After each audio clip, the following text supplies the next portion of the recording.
sharing gitu ya, sekaligus diskusi mengenai kajian peluang dan fintech di tengah pandemi COVID-19. Mungkin di sini nanti kita akan banyak mendengar dari Pak Andi sebagai Direktur Utama PT BPR Supra. Mungkin untuk mempersingkat waktu karena ini waktunya juga sedikit, mungkin saya persilakan Pak Mani untuk memberikan sedikit sambutan, Pak. Terima kasih. Baik, terima kasih. Yang saya hormati rekan saya Ketua Perbarindo Jawa Barat Pak Andi Gunawan. Selamat pagi Pak Andi. Selamat pagi. Pagi Pak. Selamat pagi. Selamat pagi buat kawan-kawan yang DPD Perbarindo Jambi dan begitu juga para staf di lingkungan DPD Perbarindo Jambi. Salam sejahtera dan selamat pagi untuk kita semua. Pertama-tama kita mengucapkan syukur terima kasih kepada Tuhan Yang Maha Esa atas segala berkat dan kita bisa berkumpul walaupun melalui Vicon ini kita bisa tetap komunikasi di tengah-tengah pandemi yang masih mengkhawatirkan ini, kita tetap berbuat. Di pagi hari ini untuk dalam rangka sharing ya, sharing tentang fintech kepada Pak Adi. Terima kasih banyak kepada Pak Andi langsung yang baik usul kami dari Jambi. Ini karena teman baik kita ini Pak Andi ini langsung menanggapi, dan ada istilah menolak langsung siap Pak Ketua, kita kerjasama. Beliau langsung mengingatkan untuk kita sharing, diskusi bagaimana di tengah-tengah pandemi COVID ini supaya BPR kita tetap meningkat, khususnya di pencairan kredit. Bagaimana kita tetap beraktivitas walaupun di tengah pandemi COVID yang semakin mengkhawatirkan, tapi kita tetap BPR berbuat. Nah, salah satu solusinya fintech karena beliau informasinya kemarin penyampaian dari Pak Andi bahwa sudah menyalurkan di fintech dan OBD-nya kalau nggak salah nanti kita dengar lah kira kurang lebih kalau nggak salah sudah punya ini di 35M kalau nggak salah kemarin tuh pakunya. Bagus untuk skim kreditnya beliau menyediakan 35M untuk, dan memang nanti kita dengarkan bahwa NPL-nya sampai saat ini katanya 0. Nah, ini kita yang di Jambi ini Pak Andi, terus terang aja NPL kami Pak di atas rata-rata nasional Pak. Jadi ini salah satu jalan bagaimana kami untuk menekan NPL dengan pencairan kredit yang mulai menumbuhkan kredit ini. Salah satu supaya BPR kami ini di khususnya teman-teman di Jambi eksis. Nah, itu jadi pertama-tama bersama Perbarindo terima kasih banyak yang setinggi-tingginya kepada Pak Andi yang telah meluangkan waktu. Saya tahu beliau sangat Pak Andi ini sangat sibuk ya, dan memberikan ke kita untuk sharing. Baik, saya kira itu Pak Andi waktu dan ini saya persilahkan ke Pak Andi. Terima kasih Pak. Pak Andi, selamat pagi. Oke. Selamat pagi, terima kasih. Bismillahirrahmanirrahim. Assalamualaikum warahmatullahi wabarakatuh. Yang saya hormati Bapak Ketua DPD Perbarindo Jambi beserta seluruh jajarannya dan sahabat-sahabat para pengurus BPR di wilayah Jambi. Ya, saya selamat pagi, salam sejahtera, semoga sehat selalu. Ya, kemarin itu habis saya jadi narasumber di OJK, narasumbernya juga dipaksa karena harus ya.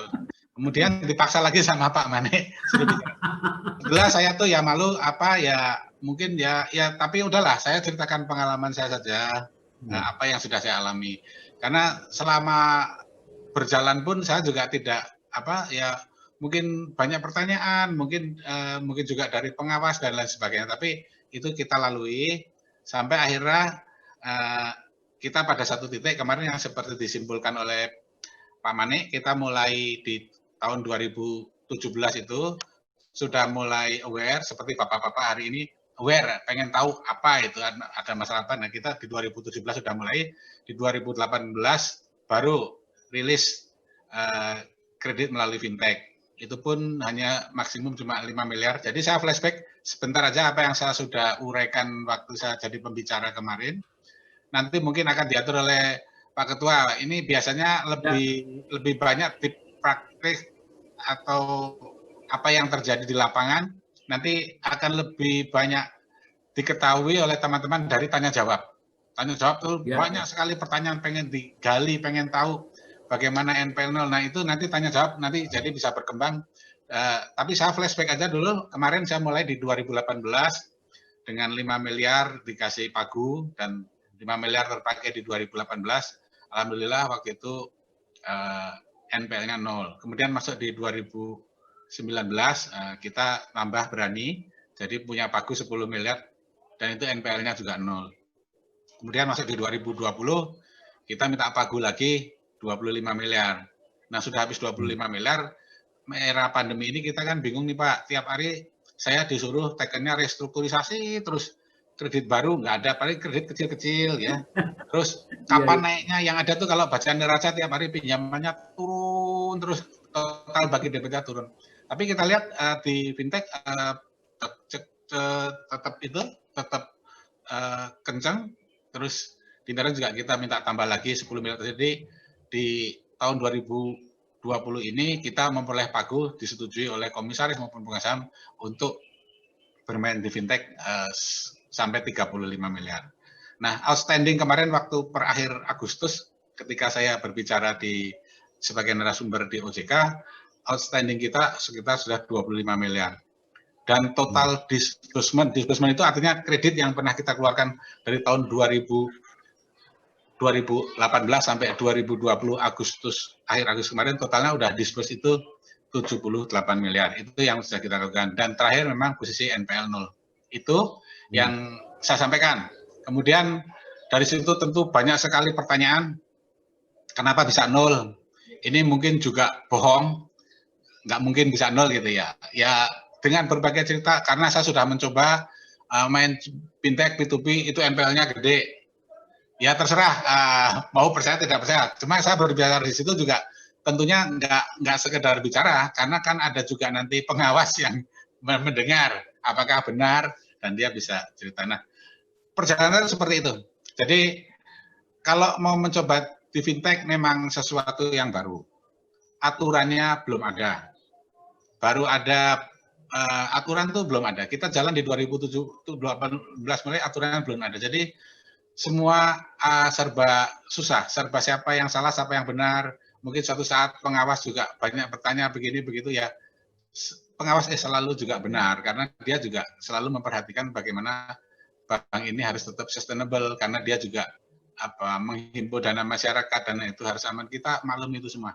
Tapi balik lagi kita juga mencoba walaupun tidak ada aturan itu ya mungkin karena nasib kita baik masih bisa diberi kesempatan untuk mencoba. Tapi perjalanannya di tahun 2019 bulan 9 ada sedikit angin segar yang kita coba-coba itu mendapat ya sedikit kayak yang mulai dibenarkan gitu kan. Di bulan September 2019 itu ada statement dari Kepala Dewan Komisioner OJK Bapak Wimbo, ada di kompas.com kemarin saya tayang juga, itu berbicara bahwa OJK merestui kerjasama fintech dengan BPR. Nah itu yang membuat kita agak sedikit lega aja, tapi dasar hukum aturan main sebulan tidak ada. Nah dari situ kemudian mungkin juga sedang dibuat aturannya, nggak lama lagi mungkin juga bisa mungkin rilis akhir tahun ini mungkin rilis. Nah mungkin kalau aturan sudah ada jadi menjadi jelas ya mana yang boleh mana tidak boleh, kemudian ya mungkin mengurangi juga silang pendapat yang masing-masing punya pendapat yang berbeda, mungkin akan segera ada penyelesaian di situ. Intinya seperti itu Pak. Tapi balik lagi nih, diskusi ini, cerita ini nanti akan bergulir, akan banyak lebih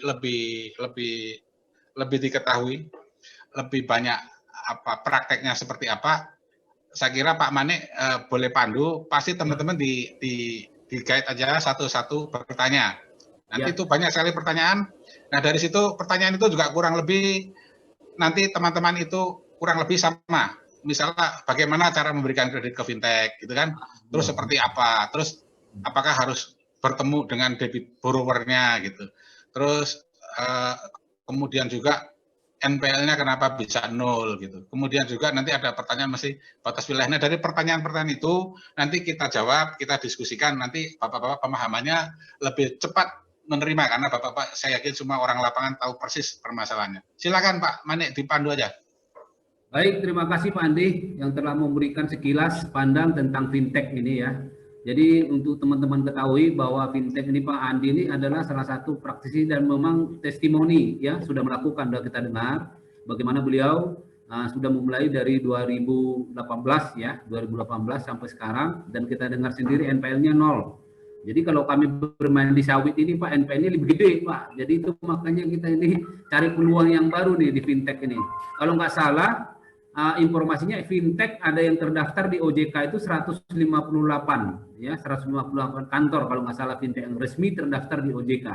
Jadi ini perlu kita gali, Bapak Ibu, kira-kira apa yang perlu kita pertanyakan ke Pak Andi ini, silakan nanti bikin siapa yang di kolom apa nih, kolom reaction ya.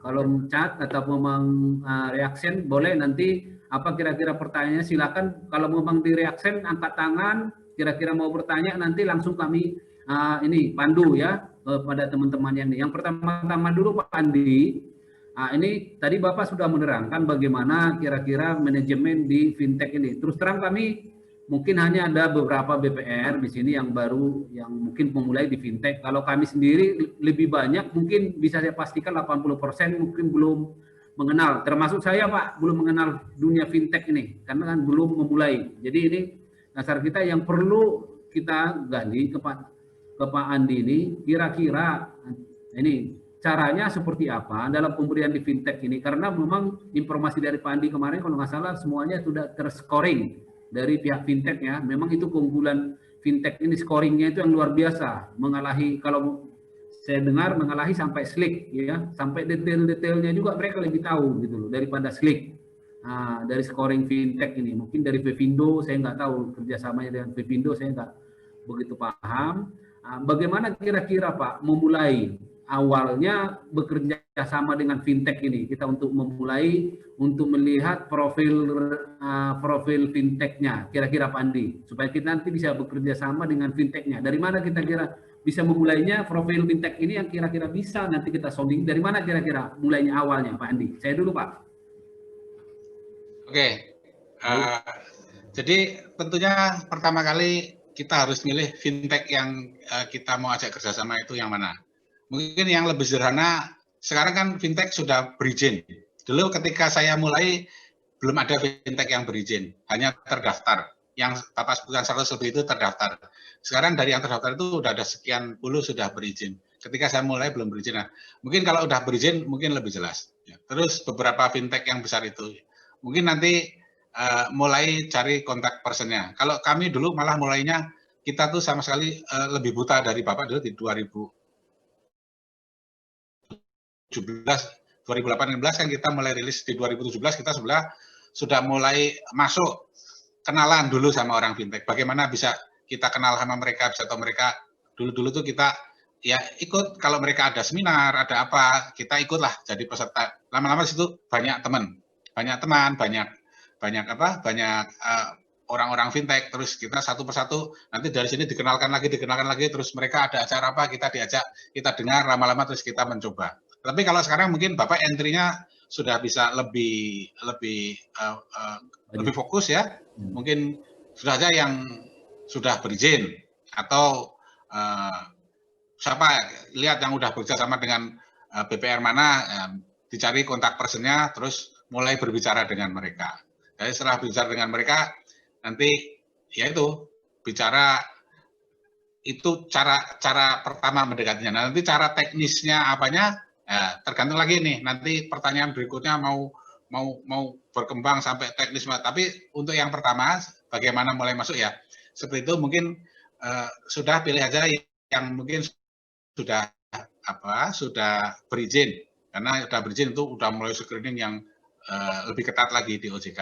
Kemudian juga mungkin bisa lihat teman-teman BPR mana yang sudah bekerja sama dengan fintech mana, mungkin dicari kontaknya, terus bolehlah berhubungan, saling komunikasi, mungkin nanti lanjut NDA, mungkin juga nanti bisa lanjut ke MOU. Saya kira mulainya dari situ dulu, sudah lebih mudah masuknya Pak Menik ketimbang dulu. Demikian, makasih. Oke, jadi Pak Andi, kita secara ini ada MOU-nya ya, tertulis dengan pihak fintech ya Pak ya? Jadi ada. Jadi kalau yang saya alami, kalau mau bekerja, kita pertama sudah bicara informal, terus nanti mulai ada pertemuan. Nah, langkah berikutnya itu NDA. NDA itu tukar-menukar dokumen. perjanjian tukar menguntungkan menjaga kerahasiaan itu di NDA. Setelah itu kita membuat MOU. MOU atau kalau nggak MOU ya langsung PKS, perjanjian kerjasama. Perjanjian kerjasama itu sudah mulai mengatur teknis detail hak-hak kewajiban tata cara, nah itu diatur di situ. Nah setelah itu baru nanti mulailah main, ada penawaran dari fintech, Bapak mau ambil mau tidak ambil, terus lihat mekanismenya. Kadang satu fintech, dua fintech mungkin belum tentu semuanya juga sama karena ini barang baru. Baik, terima kasih Pak Andi. Ya kira-kira Pak, ini pertanyaannya sebelum nanti teman-teman yang lain Pak. Nah kita mulai dulu kira-kira siklus kreditnya Pak, sampai ke end usernya sampai ke borrowernya kira-kira bagaimana? Kami masih awam nih Pak, sistem pemberian kreditnya karena kalau nggak salah dengan borrowernya kita nggak saling kenal kan Pak. Nah, hanya fintech yang fasilitasi mediasi. Nah tolong Pak dari siklus kreditnya dari awal sampai nanti pemberian kreditnya seperti apa dan dalam rangka monitoringnya seperti apa kira-kira Pak Andi. Terima kasih Pak. Oke, jadi sebetulnya nanti kalau mau lebih jelas ya, kita juga harus membaca PUJK mengenai fintech, PUJK nomor 475 kita baca. Memang di situ dulu memang waktu pertama aturan belum jelas. Jadi di cara-cara yang pertama di 2018 itu saya masih melakukan 1-2 itu langsung tanda tangan basah antara kita dengan borrower. Gitu. Memang dari segi bank ya itu seperti bank banget gitu kan, ada perjanjian kredit, ada ketemu debitur gitu. Tetapi dalam perkembangannya fintech itu bukan begitu Pak, mereka tidak boleh. Fintech adalah salah satu perusahaan yang memiliki marketplace, dia hanya menyediakan platform di internet. Itu dia. Jadi orang yang mau cari uang masuk ke situ, orang yang punya uang mau ngasih pinjaman juga masuk ke situ.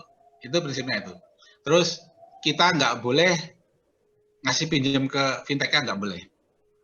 Fintech pure, dia hanya penyedia platform, dia hanya yang memiliki marketplace.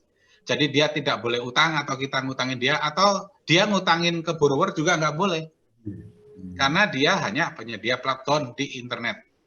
Dia hanya memiliki marketplace yang punya pasar, yang orang perlu duitnya, datang ke pasar situ, orang lebih duit, datang ke situ, mengasih pinjaman. Jadi aturan mainnya ke belakang-belakang udah seperti itu. Nah kemudian yang seperti Bapak kemukakan tadi, bahwa memang ada aturannya di mereka dikembangkan juga, tidak ada tatap muka antara borrower itu yang utang dengan lender, kita yang ngasih, itu tidak tatap muka. Yang dulu-dulu tatap muka, tapi juga masih ada fintech 1-2 yang di saya yang pertanian masih ada sedikit tatap muka, walaupun kalau ke sana kita pengen tahu, masih diberi kesempatan, kita datang pakai atas nama fintech gitu. Tapi sebelah ini si pengen tahu aja, karena ini kan barang baru. Tapi yang ke belakang ini aturan main seperti itu. Jadi tidak ada pertemuan fisik antara borrower dan lender. Terus Bapak tanya, siklusnya gimana? Siklusnya gimana kan berarti aku harus cerita, ada orang mohon sampai nanti turun sampai selesai sampai gimana ya? Ya. Jadi setelah MOU dibuat, terus nanti suatu saat perusahaan fintech ngirim data ke kita. Itu macam-macam ya, tidak semua perusahaan fintech mungkin sama istilah apa. Dia ngirim istilahnya fact sheet. Fact sheet itu ya satu catatan lah ya, by email dikirim surat lah, dokumen gitu. Isinya nama, kebutuhan kredit yang dipinjam sama sekilas saja. Sepotong sedikit saja keterangan ini loh, ada orang ini, ada PT ini perlu uang mau pinjam segini, jangka waktunya 3 bulan, ini ditawarkan ke kita. Nah, kemudian kita wajib merespon apakah kita mau apa tidak. Kalau kita mau ambil itu, kita bilang oh ya ini yang kamu tawarkan saya mau. Nah ketika mau dia kirim data lebih lengkap, mungkin dokumen pendukungnya apa dia kirim lebih lengkap. Setelah itu kita pelajari, kita punya dikasih waktu 1 kali 24 jam, kita cepat-cepatan lah. Mungkin di PT itu ada komisarisnya, ada apanya, ada pemegang sahamnya, kita masukin lagi ke selik, ya coba-coba aja di semampu kita di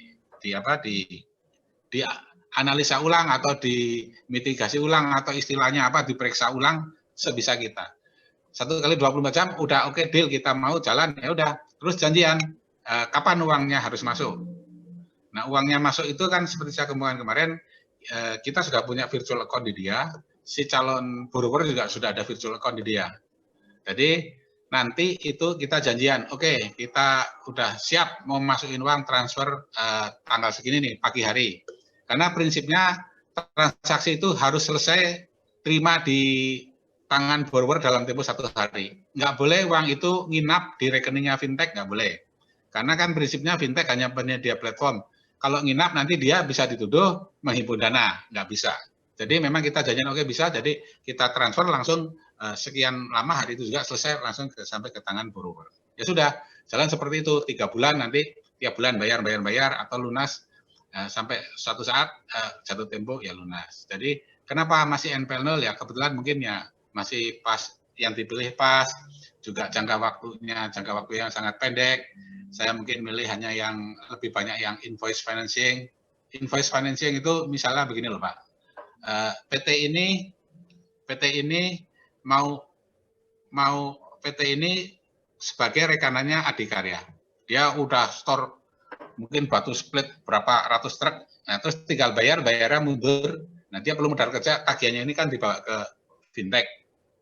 Jadi dia 3 bulan sudah bayar. Nah itu yang seperti itu yang lebih banyak saya lakukan. Kalau yang peternakan juga ada, yang pertanian juga ada. Tapi yang lebih banyak yang besar-besar itu, yang cepat naik itu karena invoice financing jangka waktunya pendek.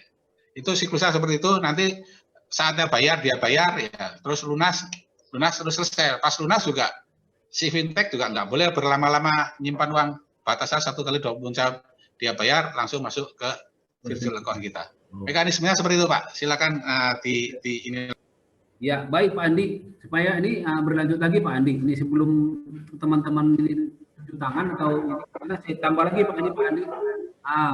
Ini masalah suku bunga ini kira-kira dari kredit berapa atau apakah memang nanti kelayakan pemberian suku bunga ini berdasarkan berbasis risiko Pak, risknya ke masing-masing debitur. Apakah memang fix? Artinya fix kita rata mau risiko rendah, tinggi, kita bunganya sekian gitu.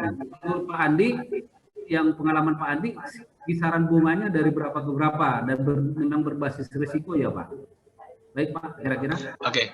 Jadi kalau itu kan internetnya di sebelah ada di sisinya fintech. Ketika dia masuk data-data lengkap terus nanti analisnya dia, engine-nya dia langsung dia bisa merating bahwa ini resikonya apa rendah, tinggi, sedang atau berat gitu kan. Nah, itu bunganya otomatis berpengaruh terhadap itu. Kalau yang debitur-debitur dengan risikonya rendah, tentu bunganya lebih rendah. Tidak semua fintech sama, tapi basisnya memang seperti itu. Nah, terus Bapak tanya, di range kisaran berapa?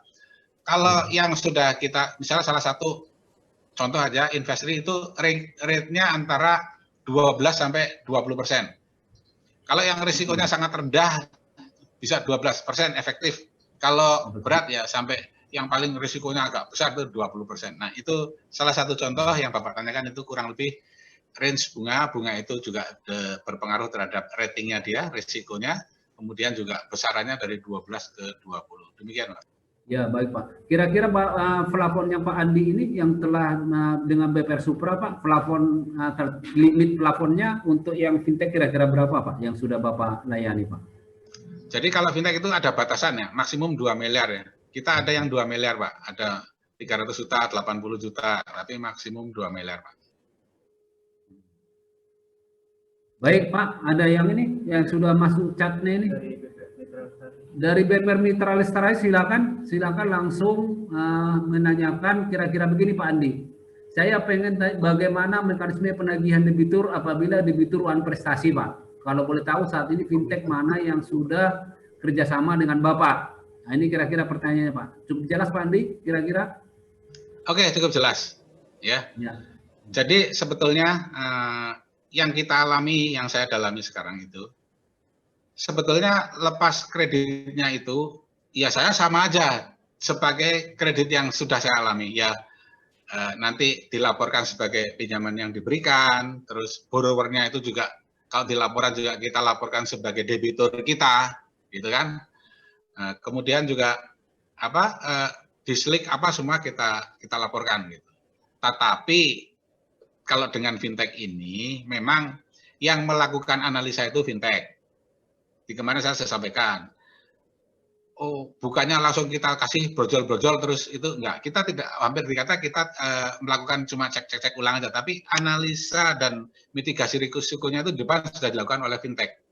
Terus, fintech ngawur apa sudah enggak? Fintech itu lebih ketat dari kita.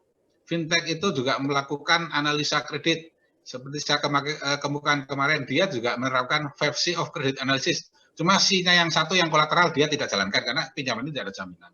Kemudian dia juga memakai engine-nya dia, memakai algoritmanya dia untuk lebih memfilter lagi, untuk menongolkan risiko-risikonya. Dia juga sebagai langganan Pevindo. Dan kalau menurut apa yang disampaikan oleh Pak Adrian, yang dari Investri, yang jadi Ketua Harian Asosiasi Fintech Pembiayaan,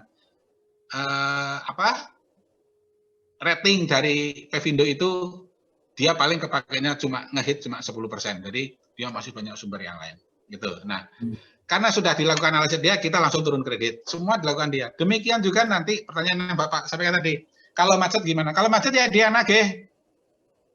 Kan kita nggak boleh ketemu. Yang nagih dia.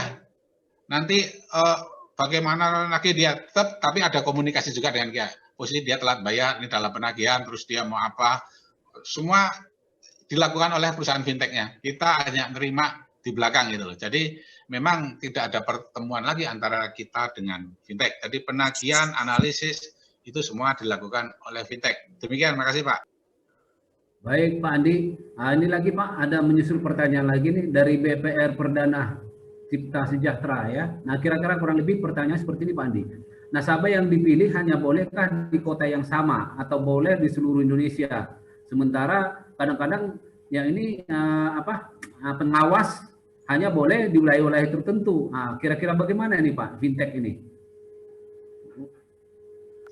Itu pertanyaan juga sudah saya jawab kemarin waktu di presentasi ya. Jadi kalau BPR itu kan ada pembatasan wilayah kerja, yaitu wilayah kerjanya di dalam satu provinsi. Atau daerah tingkat 2 provinsi bersebelahan, yang bersebelahan kan masih bisa di provinsi tetangga gitu. Tapi daerah tingkat bersebelahan itu masih bisa. Nah kalau fintech ini kan fintech ini kan dia borderless tanpa batas. Artinya dia bisa memperoleh nasabah dari seluruh Indonesia. Yang masuk ke plafonnya dia nggak ada batasan dari manapun. Pertanyaan waktu itu yang bertanya itu BPR dari Irian. Ya, kita kan bagaimana Pak? Kita mau bisa ikut. Kita di Irian kebanyakan yang utang itu di Jawa, Jakarta, atau di Tangerang gitu. Ya memang kalau aturan memang batasan wilayah kerja kita itu hanya per provinsi gitu. Ya sebisa mungkin sih saya masih mengikuti itu. Tapi ini juga menjadi satu tantangan buat BPR yang mau masuk di fintech. Dan kemudian kan waktu di kesempatan kemarin saya jadi pembicara juga saya sampaikan pada tanggal 9 Agustus itu saya punya kesempatan dilalah bisa ketemu dengan Ketua Dewan Komisioner Pak Bimbo. Di situ juga ada pertanyaan pada saya, kendalanya apa? Kendalanya yaitu Pak, sebetulnya kita perlu relaksasi. Kalau debiturnya itu diperoleh dari fintech, pembatasan wilayah itu kalau bisa jangan diterapkan, gitu. Jangan diterapkan. Kalau untuk nasabah yang seperti biasa, pendapatan wilayah harus diterapkan, karena kan sebenarnya aturan itu juga benar, Pak. Pak Manek, misalnya Pak Manek nih di Jambi mau ngasih kredit ke Minahasa, nggak mungkin kan? Nggak masuk akal. Bagaimana span of control-nya kan nggak nyampe. Mau survei nanti nasabah nagih lihat perkembangan debitur itu nggak masuk akal itu. Sebenarnya aturan itu benar, 100% benar. Tapi kan kalau melalui fintech yang melakukan analisa yang nagih kan bukan kita. Tadi saya ada cerita Pak, ya kan? Kita jadi sebenarnya kita kayak punya agent itu di depan itu dilakukan oleh fintech, analisa, mitigasi risiko, nagih segala macam usaha fintech. Artinya ya sudah, itu kan bagiannya dia, mau debiturnya dia di mana, sepanjang OJK-nya yang atur fintech mengizinkannya mereka boleh. Nah kalau BPR ngambil debiturnya dari fintech, ya waktu itu saya minta usul kalau bisa penerapan wilayah jangan diterapkan. Dan ketika itu direspon positif, oke, nanti dia akan mau merespon kalau debiturnya dibeli dari fintech ya nggak usah menerapkan pembatasan wilayah karena fintech itu borderless. Seperti yang ditanya dari BPR Irian itu, bagaimana dia mau main di fintech karena posisi dia di Irian. Tapi peraturan itu juga 100% sangat benar, karena kalau kita yang secara konvensional, debitur kita kayak Pak Manek ngambil di Minahasa itu kan tidak mungkin. Tapi kalau dari fintech harusnya bisa, karena mitigasi risiko, analisa, penagihan yang melakukan fintech, kita mah tinggal tunggu nanti penyebaran deh. Demikian, terima kasih. Baik Pak Andi, nah ini pertanyaan lagi kayaknya belum ada, saya sambung dulu nih Pak. Nah saya sambung dulu sebelum Pak Edi ini, saya sambung dulu Pak Andi ya. Nah, dari saya dulu ini, kira-kira ini kan kalau untuk biasa kredit umum kan kita kenakan biasanya provisi admin, berapa admin kreditnya, biayanya, dana yang lain, ini termasuk asuransinya. Ini berlaku nggak di fintech Pak kira-kira?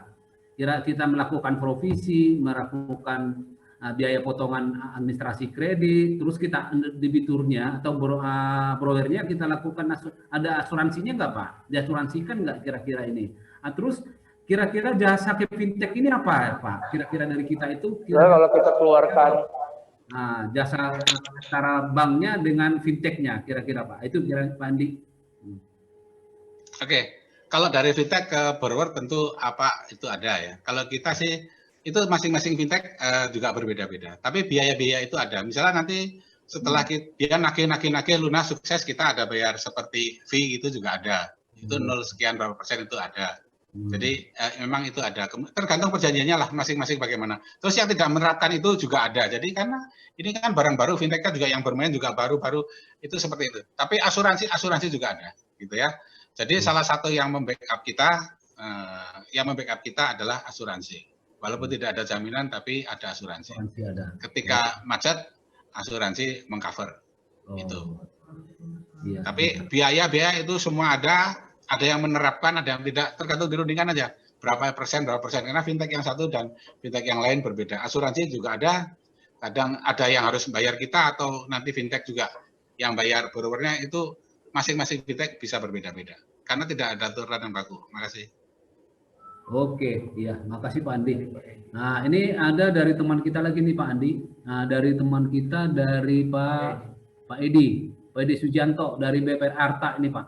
Nah, kurang lebih seperti ini Kak, kira-kira Pak pertanyaan. Berapa besar biaya yang dikeluarkan BPR apabila terjadi deal kerjasama dengan fintech?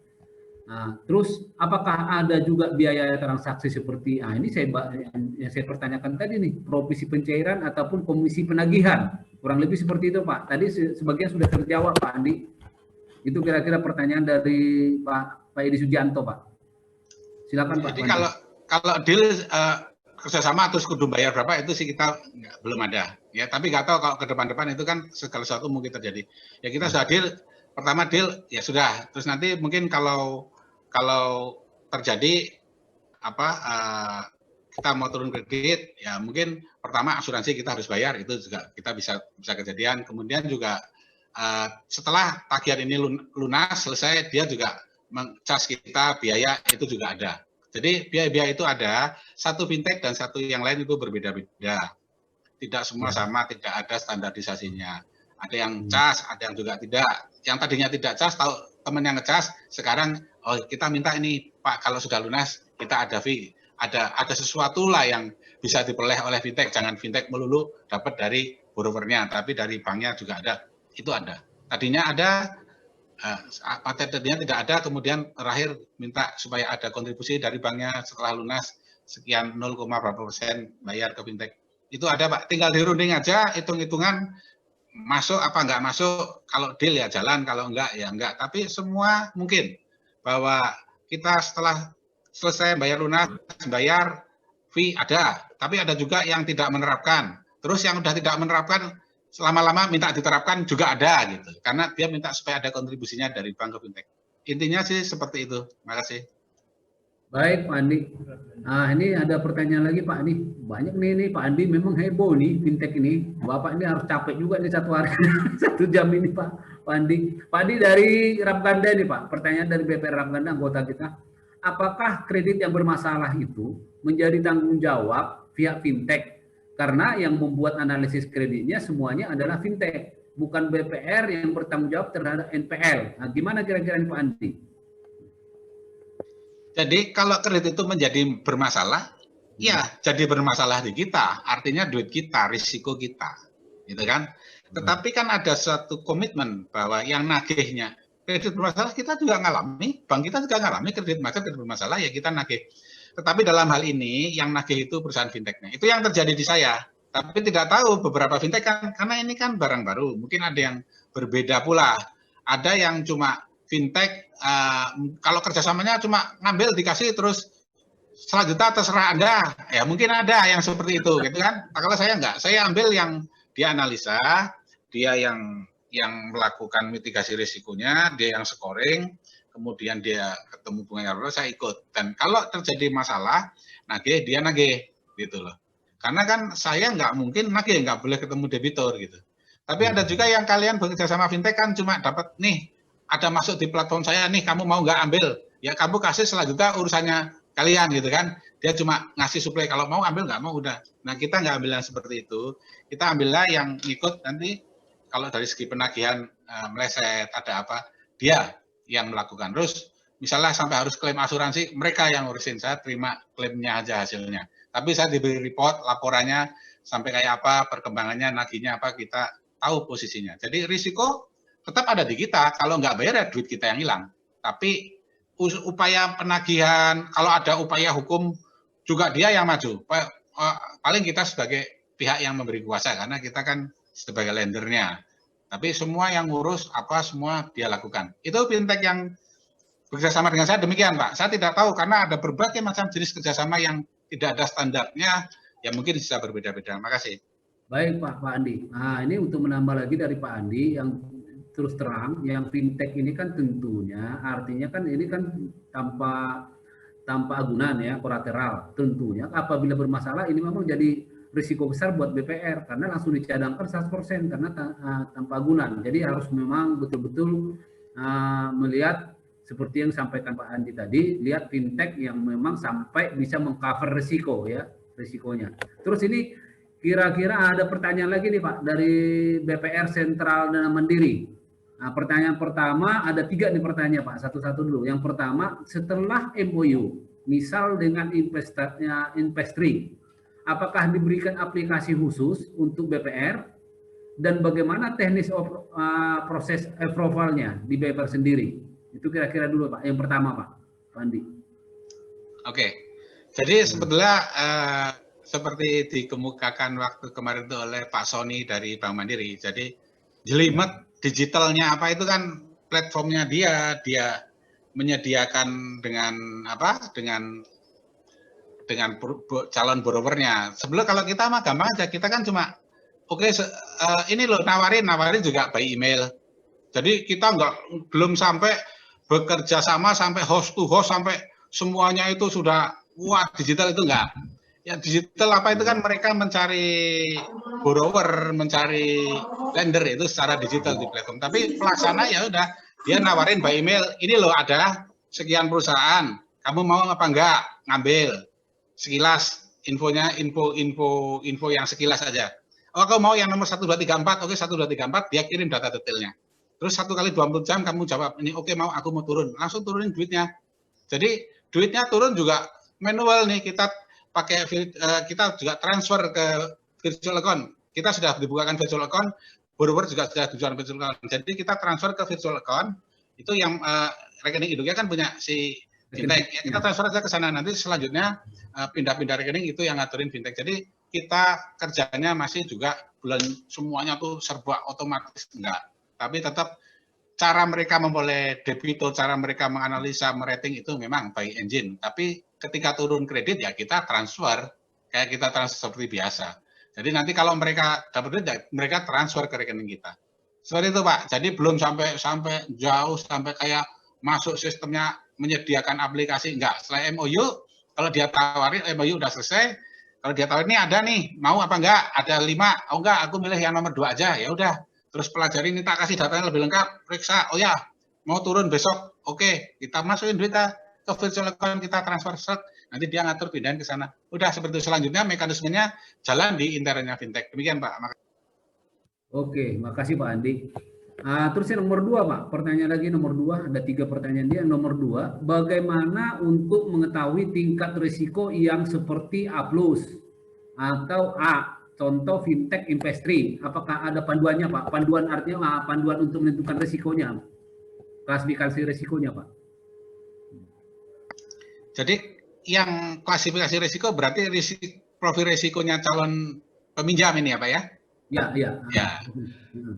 Itu pertama yang kita bisa terima dari dia itu, yang kita bisa belajar dari dia itu, pertama ya dia lihat analisa. Kalau dari analisa semuanya buruk, tentu dia juga nggak akan lanjut, dia tolak. Gitu. Satu, dia melakukan analisa kredit juga. Habis itu, yaitu pakai cara-caranya dia. Mungkin suatu saat kita bisa berkunjung saat dibanding cerita, pakai caranya dia, banyak itu sekali kriteria yang dipakai. Kita juga banyak nggak begitu paham. Misalnya dia bilang, oh ini dia punya data dari orang ini, bagaimana habitnya dia kalau belanja di e-commerce. Apa kalau belanja utang melulu terus utangnya nggak bayar, atau kalau belanja udah tutup. Pokoknya dia punya data-data itu, dari situ dia bisa menyimpulkan, dia ambil kriteria orang ini sebetulnya patuh sama hutang, orang ini nggak patuh. Atau perusahaan yang menjadi borrower itu perusahaan ini sering ikut lelang. Dia juga bisa punya data dari e-procurement, jadi lelang elektronik itu dia bisa punya data dari situ. Apakah dia kalau dilelang sering karakternya bagus atau tidak bagus, atau sudah menang lelang, atau kalau yang jelek-jelek dia punya data itu. Kemudian data yang lain juga dia punya lah. Kita nggak ngerti itu sampai sejelibetnya kayak apa. Jadi diolah oleh mereka, nanti dia bisa keluar kriteria ini risikonya tinggi, sedang, rendah. Itu mesti tanya algoritmanya sampai kayak apa, parameternya berapa banyak, mesti studi banding, atau ketika kalian akan bekerjasama dengan mereka, tanyalah lebih jelas kepada mereka, suruh jelasin lebih detail. Gitu Pak, makasih Pak. Oke Pak Andi. Yang ketiga Pak, ini kalau seandainya kita sudah deal dengan pihak fintechnya, bagaimana sistem pembayaran pokok dan bunganya ke kitanya Pak, ke BPR-nya? Kalau sudah ada borrowernya nih, sudah ada yang pinjam, nah sistem pembayarannya ke kita dengan fintech dan borrower seperti apa Pak? Jadi kan si borrower angsuran pertama jatuh tempo, ya kan? Bayar ke fintech. Ya. Mungkin antara borrower dan fintech ada perjanjian apa, fee-nya apa, itu satu sisi. Tapi kan yang fintech ke kita dapat apa? Ya saat itu juga dia transfer lagi uangnya ke rekening kita dan diberitahukan. Ya, ngangsurnya seperti itu. Ngangsurnya karena kita punya virtual account di dia, si borrower juga punya virtual account. Jadi borrower bayar langsung hari itu juga sama fintech ditransfer ke rekening kita. Demikian Pak. Baik Pak Andi, jadi sama ini Pak pertanyaan beliau dengan saya ini, ditambah lagi yang pertanyaan berikutnya dari Pak Edi ini. Kira-kira karena Pak Andi sudah pelaku, artinya sudah melakukan kerjasama dengan fintech. Pak Andi dengan ini kami, artinya Pak Andi supaya kira-kira berkenan untuk nanti mereferensikan yang sudah Bapak bekerja sama dengan fintech. Artinya kan untuk melihat profil perusahaannya kan Bapak sudah duluan nih, supaya kami nanti lebih tahu fintech ini yang sudah digunakan Pak Andi, nanti kami bisa lebih ini lagi untuk bekerja sama gitu loh. Karena sudah ada pemula Bapak gitu loh Pak di depan. Kira-kira nanti Pak Andi berkenan nggak untuk memberikan ke kami informasi fintech yang sudah kerjasama dengan Bapak? Itu kira-kira Pak Andi. Oke. Bukannya berkenan atau tidak berkenan. Sekarang saya kasih tahu aja, dicatat ya. Di 2018 kita kerjasama dengan Tanifan dan Crowdy. Crowdy itu tulisannya CROWDE. Ya, Tanifan banyak di bidang pertanian, Crowdy juga pertanian, dan lebih banyak juga peternakan. Itu tahun 2018. Terus di 2019 tambah 2 lagi, yaitu Investri dan Acceleran. Jadi udah 4 nih ya. Udah 4. Terus di 2020 kita tambah 2 lagi, yaitu Coinworks dan Gandeng Tangan. Gandeng Tangan itu lebih banyak ke sektor mikro kecil-kecil. Jadi kita sudah punya 6 Pak.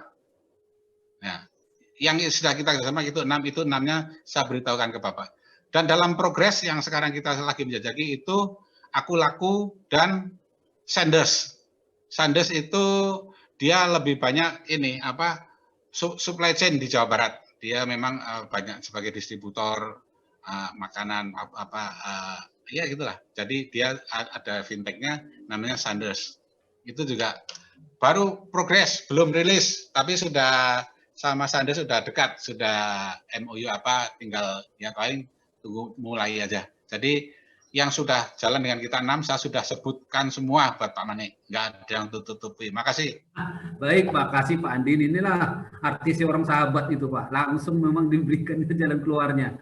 Pak Andi, kira-kira, nah ini kan data rilis dari OJK kan ada yang memperoleh izin di OJK fintech ini kurang lebih kalau nggak salah saya data kemarin 158 fintech.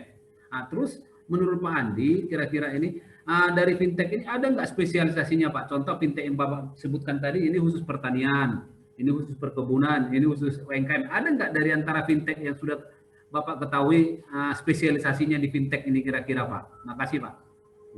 Tadi sudah saya singgung sedikit, kalau Tanihub itu lebih banyak di pertanian. Kita sudah masuk di dia itu dulu nanam pisang emas pernah, nanam ubi cilembu pernah. Terus kemudian kalau Crowdy itu sekarang banyak dipakai oleh BPD Jabar, bermitra dengan BPD Jabar, itu banyak di peternakan, sapi perah lah, apa penggemukan sapi, itu Crowdy dan yang lain. Kalau Investri Acceleran sama Coinworks itu mirip-mirip, ada invoice financing, ada modal kerja. Terus kalau yang kita ada satu lagi gandeng tangan itu lebih banyak ke sektor mikro UMKM. Gandeng tangan ini juga ada kerjasama dengan BPD Sulsel. Jadi itu Pak, bidang-bidang yang selama ini yang sudah kita coba kenal, ya tidak terlalu kemungkinan berkembang nanti di depan ada apalagi karena masih banyak di sana yang kita juga belum berkenalan semua.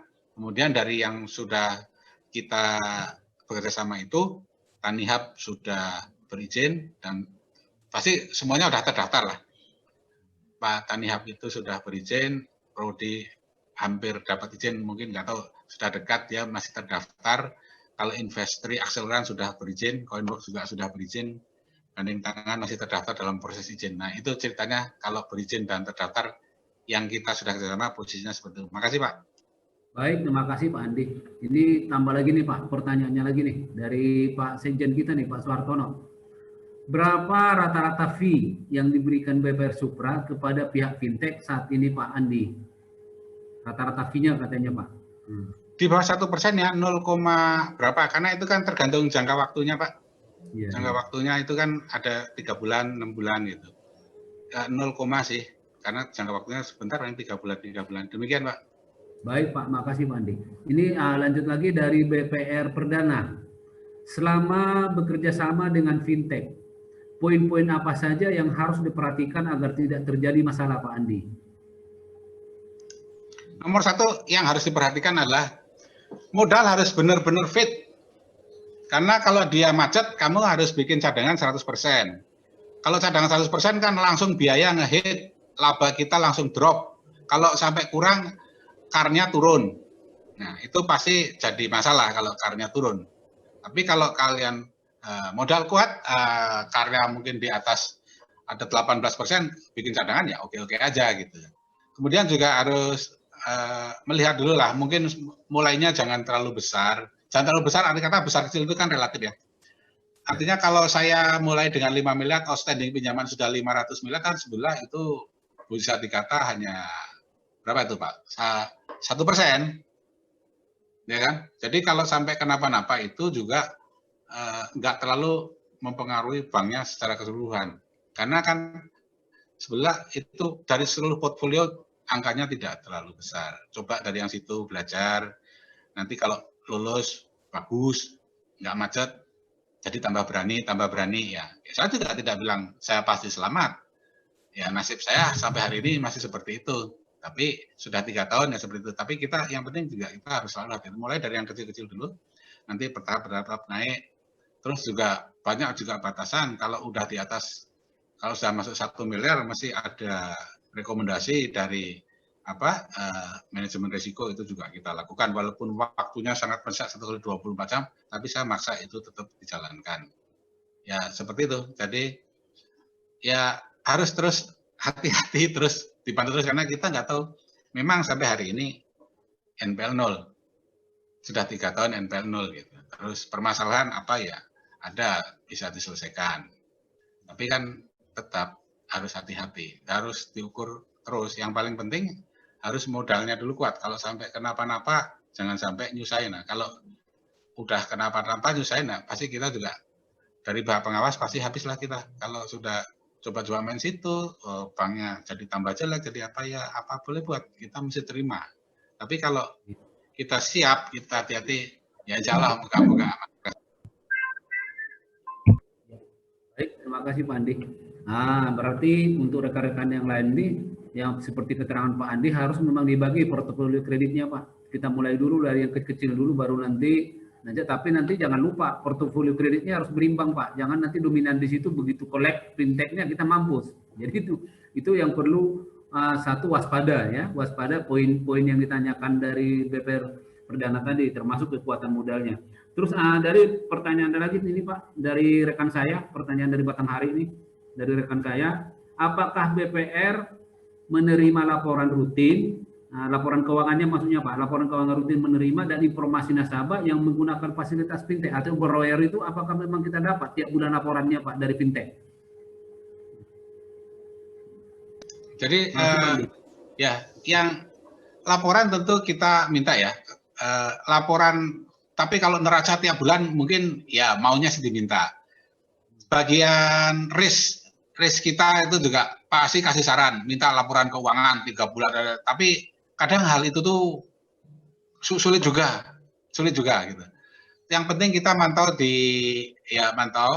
laporan keuangan tiap bulan apa berubah-ubah, kita juga sulit memperolehnya. Yang penting kita dari tiap bulanan itu kita lihat perkembangannya di fintech, pembayaran masih lancar, tidak ada permasalahan, ya oke-oke aja. Begitu ada permasalahan telat bayar atau apa, itu pasti sudah terjadi suatu sudah mulai waspada semua, baik kita maupun fintechnya. Sudah diskusi, ini kenapa, jalan keluarnya bagaimana? Karena kan jangka waktunya cuma 3 bulan. Kalau 3 bulan nggak bayar, jatuh tempo langsung masuk KL, terus langsung sudah naik, dilakukan macet nanti.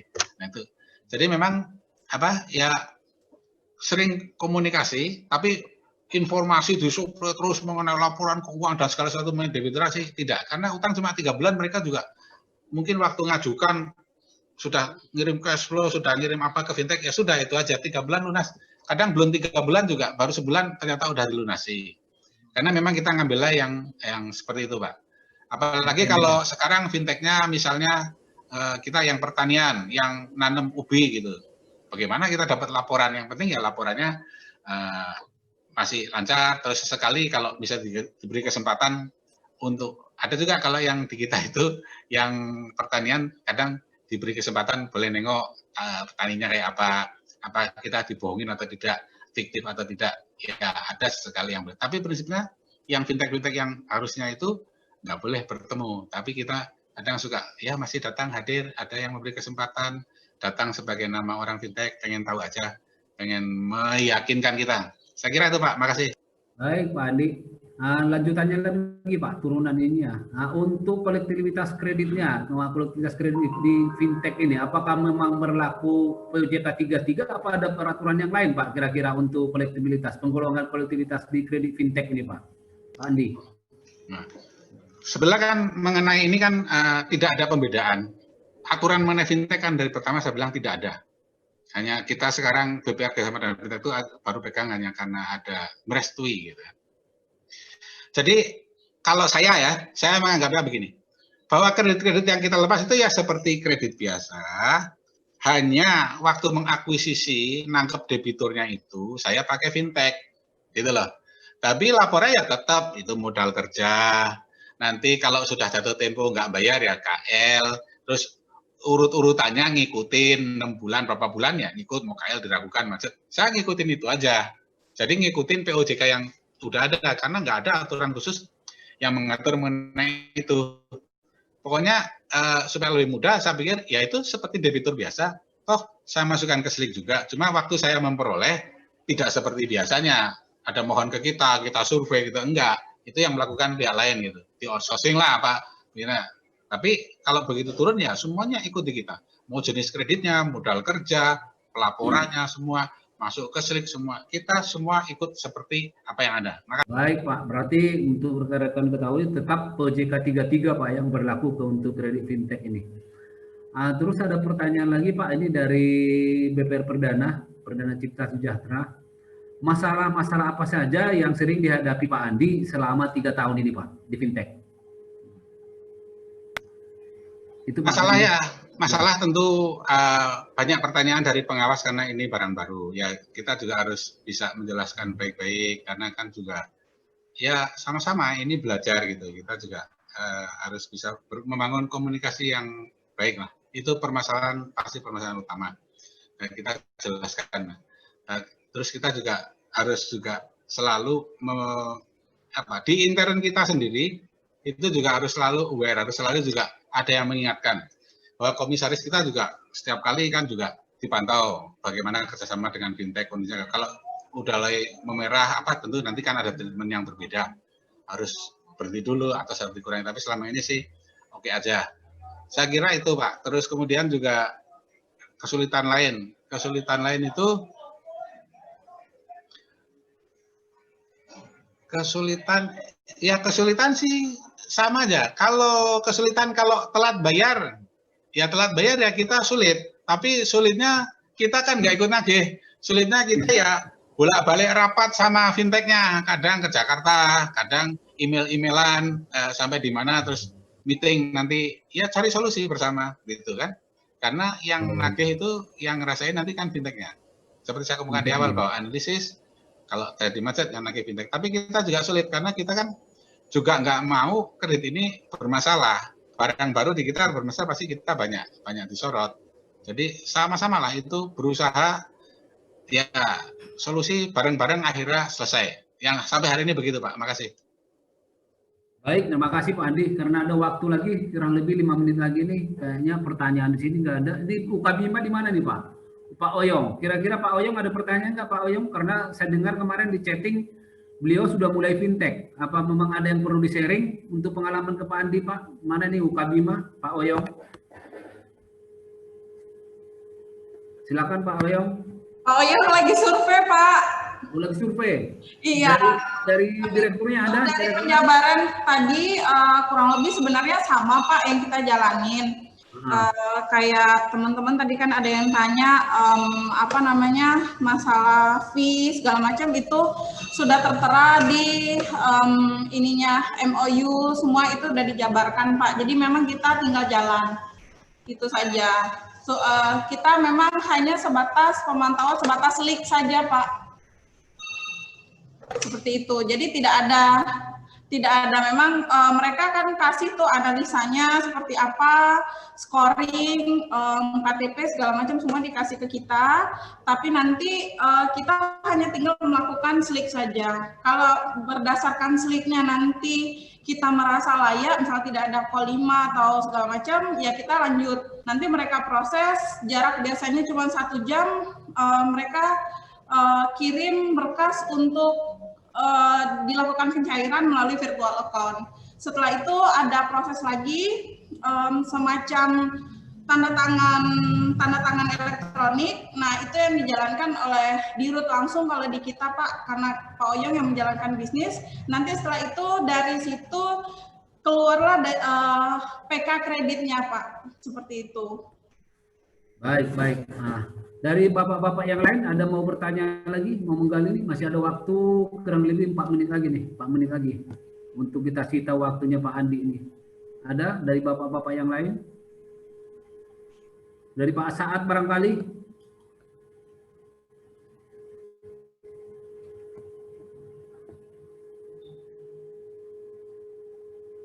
Pak Darwan, Citra Sahabat, ada yang lain Pak? Pak David ini ada yang angkat tangan langsung aja. Ya apa-apa, mau langsung bicara dengan Pak Andi boleh Pak? Kami persilakan.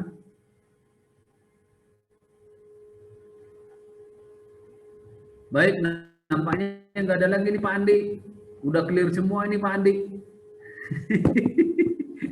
Nah, sudah cukup puas semua ya Pak ya, Pak, Bapak-bapak, khususnya. Oh ada nih, prima Pak Yosef, silakan Pak Yosef, langsung aja Pak, dibuka aja ininya. Nah, tadi saya angkat jempol Pak, maksudnya sudah cukup puas.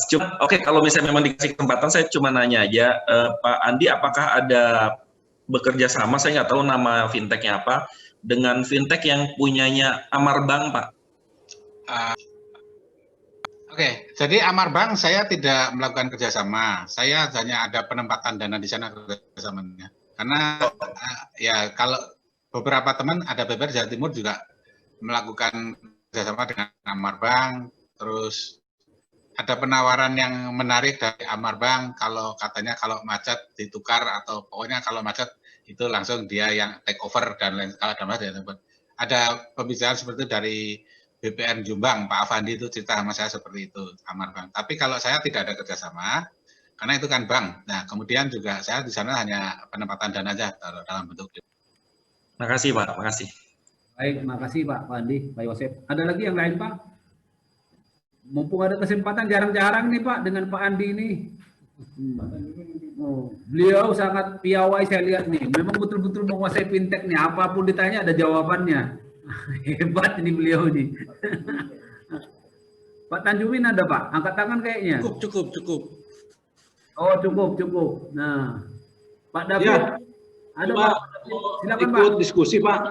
Jadi selamat siang Ya. Pak Andi. Ya, selamat siang. Ya, mau nanya aja Pak pendapat Bapak. Kira-kira yang layak atau yang bisa atau mampu untuk mengikuti fintech dalam perkreditan ini apakah golongan yang asetnya tertentu misalnya di atas 100 atau 25M pun sudah bisa gitu, mengingatkan tadi banyak tantangan dan risiko Pak kalau dikelola dengan baik. Nah, pendapat Bapak kira-kira bagaimana Pak? Karena di Jambi rata-rata kan itu masih antara 25 sampai 100 dia punya asetnya Pak. Buku 1 Pak Andi, buku 1. Klasifikasi BPR-nya di Jambi buku 1 masih rata-rata. Oke, saya jawab ya. Kalau ini pendapat saya loh, benar tidak benar ya, semua orang punya pendapat. Kalau menurut saya kecil pun bisa, tidak bicara batasan buku 1, buku 2, karena tergantung nanti milih fintechnya. Ada fintech yang mungkin bekerja yang di sektor yang mikro-mikro sekali, ngasih kreditnya 20 juta, 10 juta, mungkin bisa masuk. Tetapi batasannya jadi bukan besar kecilnya. Kalau menurut saya batasannya adalah karnya kuat. Karena kan kalian akan mencoba kerjasama dengan fintech yang kecil pun juga ada, kalian bisa masuk. Kalau kejeblok, kalian karnya kuat tidak sampai bermasalah, tidak sampai turun drastis di bawah 20% sehingga harus di bawah 12% sehingga harus menjadi bank dalam pengawasan intensif. Kalau karnya kuat kan berarti turun dari 16, 17 tinggal turun 14 masih tidak ada masalah dengan karnya. Dan ketika udah turun itu kalian bisa ambil kebijakan stop selling. Kelihatannya nggak bisa lanjut atau oke, saya perbaiki dulu, udah boleh maju lagi. Jadi yang penting kalau misalnya dari segi permodal karnya kuat, modal kuat itu jamin dari karnya yang kuat, bukan dari skala gede kecil asetnya saya kira. Karena fintech yang kecil, fintech yang bergerak di bidang pembiayaan yang sektor mana sekarang? Terima kasih. Sektor kecil. Baik, terima kasih Pak Andi. Berarti kita artinya makan sesuai porsinya Pak ya. Jangan kita sesuai kelasnya, jangan diambil yang di luar kelasnya ya Pak ya. Baik, ini pertanyaan terakhir lah Pak Andi. Ini kami dari BPR Kerinci yang terjauh ini Pak, udah berbatasan dengan Padang nih. Pak Ade ada dari Kerinci Pak? Dari BPR Kerinci? Pak Ade ada? Kalau nggak ada biar kita close ini karena tamu Pak Andi udah nunggu juga ini. Baik, kayaknya nggak ada lagi Pak Andi. Sudah pada puas semua ya Pak ya. Baik, atas nama kawan-kawan, rekan-rekan khususnya Perbarindo di Jambi Pak. Ini bukan hanya direksi aja nih Pak Andi, nih Pak, yang mengenai Pak Andi. Udah kami bawa juga pimpinan cabang ada, pejabat eksekutifnya ada, stafnya mengenai operasional ada. Jadi memang semua dengar Pak, supaya nanti artinya kalau direksi mengambil kesimpulan untuk mengeksekusi dengan fintech, jadi kami kan nggak terlalu banyak lagi untuk mendetail secara detail lagi untuk menerangkan kepada staf ataupun kepada pejabatnya, termasuk menrisnya sudah ada. Jadi dari aspek risiko sudah mungkin barangkali terbayang di mereka bagaimana nih mitigasi risikonya seperti apa. Mungkin nanti kerjasamanya kan di sana nih Pak Andi. Kawan-kawan yang di sini kami sangat berterima kasih sekali nih Pak Andi yang telah memberikan waktunya ini Pak. Jadi kami juga sudah banyak dapat wawasan ya, wawasan dari kompetensi kami dari Pak Andi di tengah-tengah pandemi Covid, apalagi kami di Jambi Pak. Terus terang di Jambi Pak Andi, sektor kami umumnya di sektor perkebunan sawit dan karet Pak sangat terpuruk. Jadi ini kami harus perlu bangun kalau memang ada yang fintech sebagai peluang untuk menumbuhkan kredit bagaimanapun memang kita harus tetap tumbuh, tidak mungkin harus jadi stagnan supaya karena kita ini perlu akan hidup dan tumbuh Pak. Nah, jadi dengan adanya fintech ini salah satu solusi nah di tengah-tengah pandemi COVID ini. Dan memang ini nanti ke depannya seperti yang disampaikan Pak Ketum dan Pak Andi tadi, kita perlu berkolaborasi dan perlu bergabung dengan teman-teman yang lain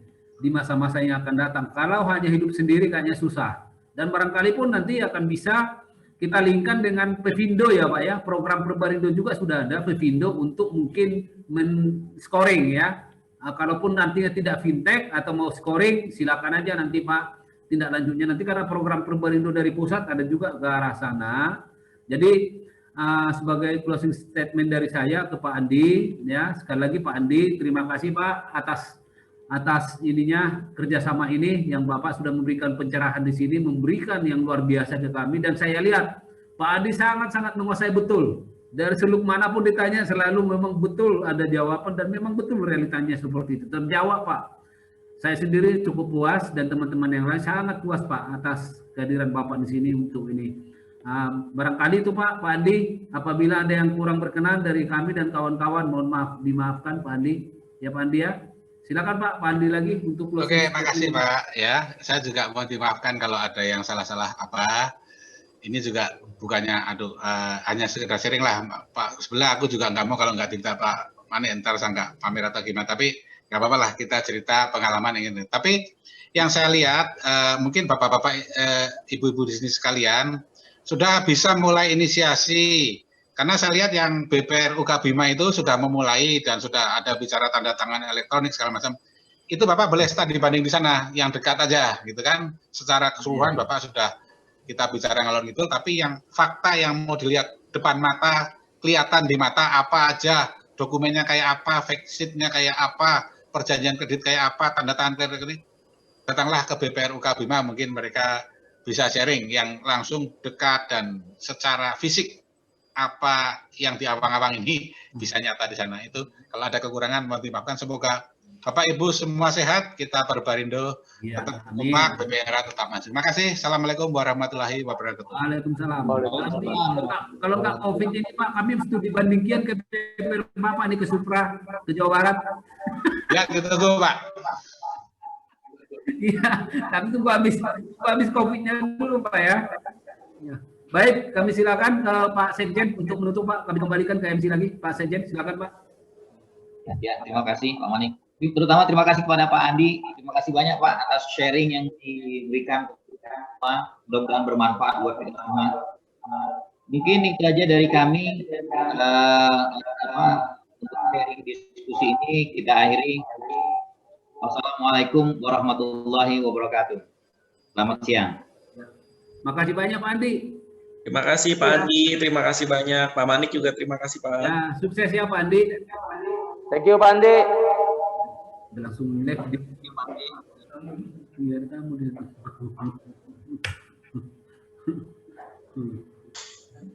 Makasih Pak Manik buat meetingnya Pak. Bapak-bapak yang lain gimana? Kita lanjut lagi ini sambil Lanjut lagi Pak. Nah, Hand mati. tadi kita simpulkan ya, saya simpulkan karena waktu Pak Andi tadi terbatas ya. Nah, waktu Pak Andi tadi sangat terbatas karena dia ada tamunya Pak udah ditunggu, makanya tadi Suaranya. di rescue